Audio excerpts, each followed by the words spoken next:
Welcome to Sinful's Horror Stories.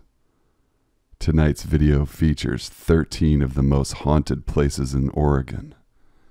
I'm going to be doing a new video series featuring hauntings all across the country. Each video will feature some of the most haunted places in states all across the country. Keep your eyes peeled and your ears open. Stay sinful. Oregon is a state that is filled with some of America's most notorious haunted houses, creepy roads, and hellish haunts.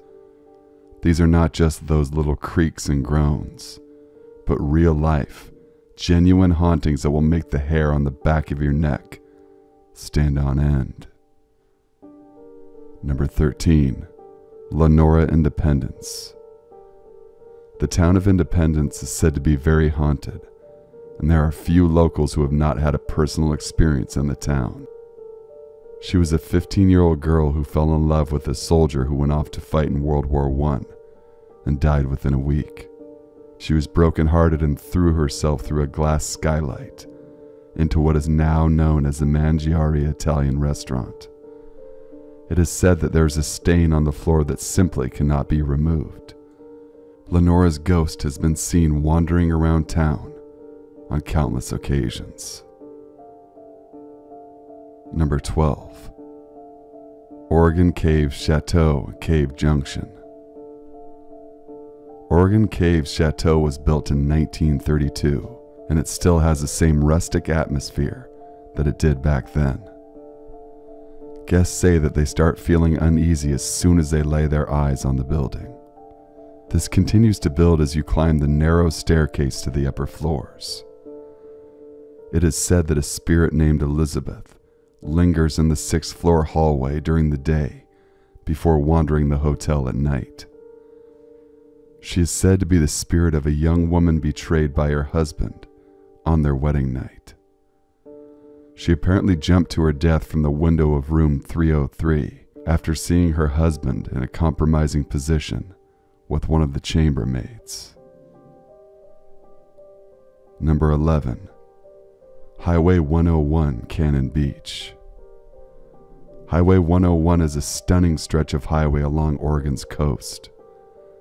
However, it may look beautiful, but it has a darker side. Since the early 60s, there have been reports of people seeing a man with a bandaged face appearing at the side of the road. Some say that he has even been glimpsed sitting in their back seat via the rearview mirror, but when they turn around, he's gone. Number 10. Oregon Vortex, Gold Hill. The Oregon Vortex was originally known to Native Americans as a forbidden ground, largely because of their belief that evil spirits roamed the land. It is said that their horses would shy away and refuse to enter the area. A house was built on the land, but it has sunk into the ground at a diagonal angle.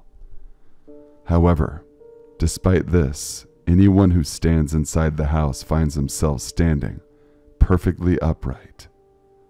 It has also been said that people appear to change height inside what is believed to be a vortex. There are also many ghost stories here, most of them revolving around the apparition of scientist John Lister, who originally discovered the unique properties of the area. Is this really a rift in space and/or time, or is there some other explanation? Number 9. Hot Lake Hotel and Hot Springs, La Grande. The hot springs in La Grande, Oregon have a long and colorful history. They were initially a place of healing for Native Americans, till the settlers came along and built a hotel on the land in the 1840s. By the 1920s, it had been converted into a medical facility and later an insane asylum and retirement home. It began to fall into despair, and in 1991, it was closed temporarily. This is when the first reports of paranormal activity began to surface. There is now a hotel on the land.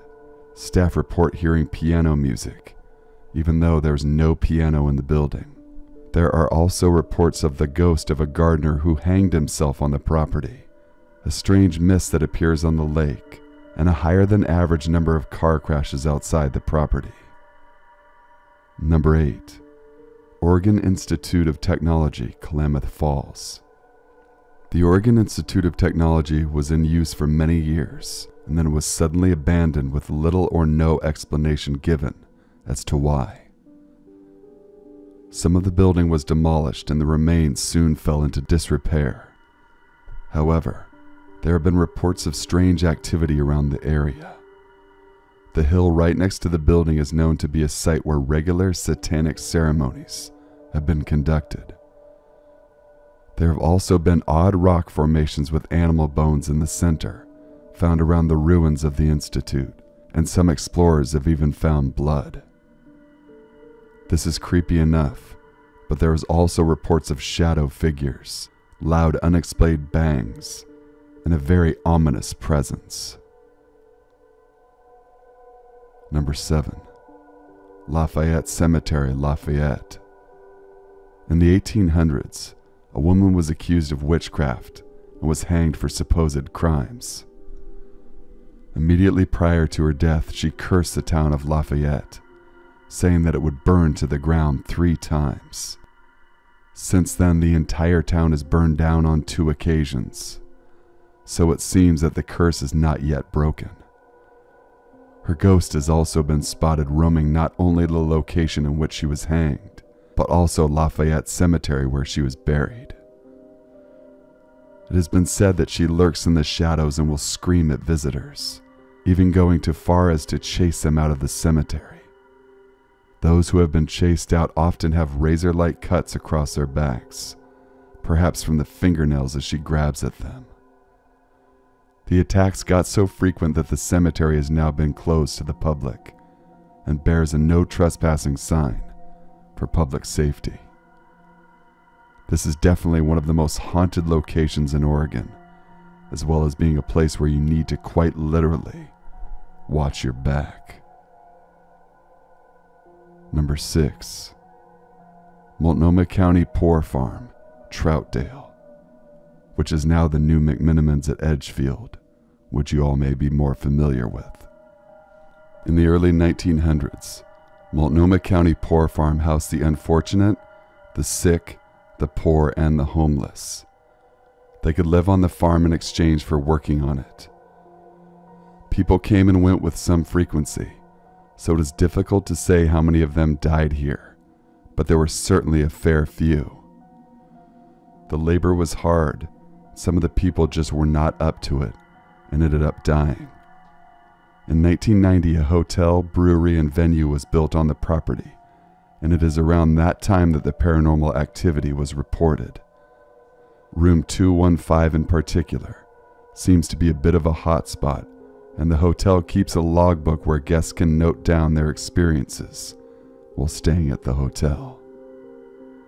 I've personally stayed in room 214. Thankfully, I never felt any paranormal activity. Number 5. The Witch's Castle, Portland. Even the name of this property is enough to send a shiver up your spine, so it is hardly surprising that the Witch's Castle in Portland is considered to be one of the most haunted places in Oregon. It was purchased in 1850 by the Balk family as a sanctuary for the family, but soon it became more like a prison. When their daughter fell in love with the hired help, Danford Balk ended up killing a man. He then claimed that he did so because his wife had bewitched him with a spell. However, he was still hanged for his crime. His death holds the distinction of being the first legal hanging in Oregon.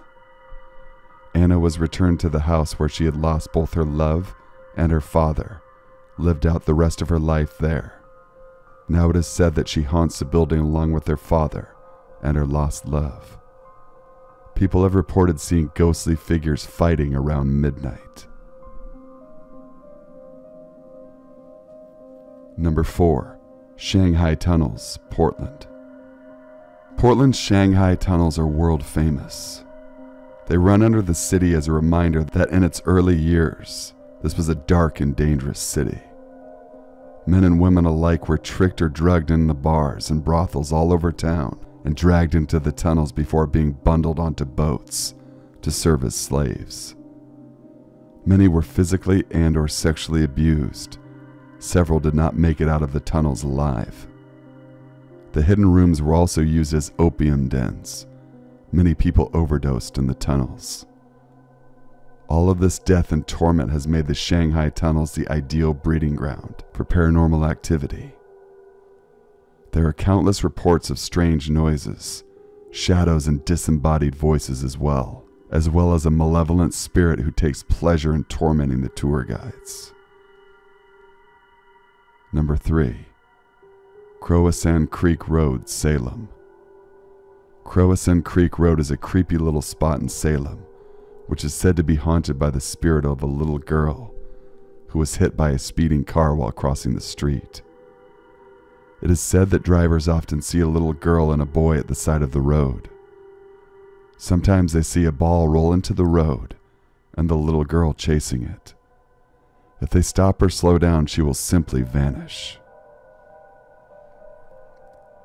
Oregon State Hospital, Salem. Oregon State Hospital originally opened in the 1800s as a general hospital, but over the years it got more and more crowded, and eventually it was largely being used for insane and mentally handicapped. Conditions in the hospital were not good. A combination of questionable medical practices and constant abuse of vulnerable patients has left a dark stain on this building, and it is no wonder it is considered to be one of the most haunted buildings in Oregon.